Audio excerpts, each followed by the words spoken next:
Yeah, just talk about what's going to be happening here today and just what brought you guys out here today. Today we're demonstrating, we're expressing, we're protesting, we're giving people the opportunity to not cool off, but to even get more fed up, to express themselves and to let them know that the feelings that they have are feelings that are shared by the majority of Black America all over this country, but especially in the city of Atlanta, as we have justice issues within this state and within this city alone. How does the grand jury decision today in that Breonna Taylor case, how does that resonate with even the community here in Atlanta? It's disappointing because we've never seen justice for any martyr in this movement. We didn't get justice for Trayvon Martin. We didn't get justice for Mike Brown, Sandra Bland, even George Floyd. We've never seen a situation where cops have been arrested, charged, and convicted for murdering innocent Black men and women. So it's disappointing, and it makes you feel as though we just can't win for losing.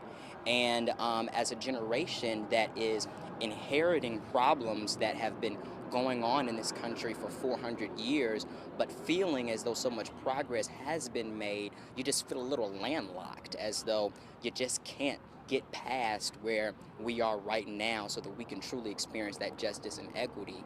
And we feel as though it's just been a miscarriage of justice. There's no grander miscarriage of justice than to charge a cop for something that literally had nothing to do with Breonna Taylor.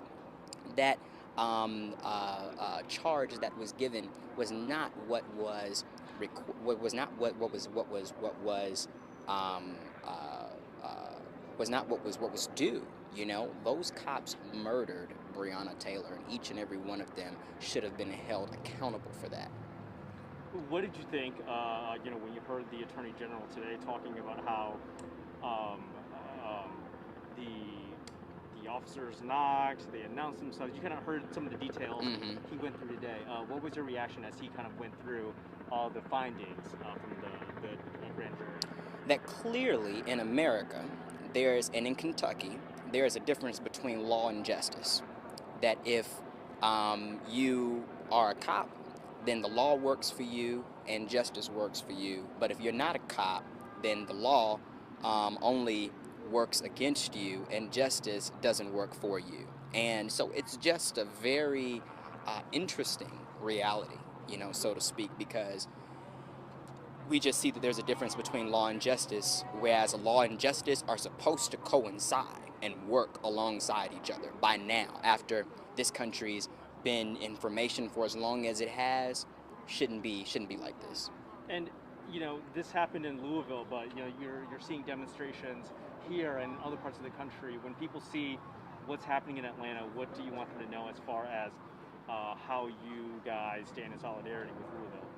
Well, I want them to know that, we recognize that what happened to Breonna Taylor could have happened to my mother, my sister, my aunt, anybody, that any Black woman in my life, that it's no exclusive of a situation, because we see these things happening, but that we mourn with you, we're angry with you, we're sad with you, but that we're going to continue to elevate her name, we're going to continue to say her name, and we're going to continue to apply pressure, and we're going to do whatever it takes to make sure that nothing like this happens again. Awesome. Thank you, Jared. Absolutely. Thank you. Indeed. Thanks for having us. Absolutely.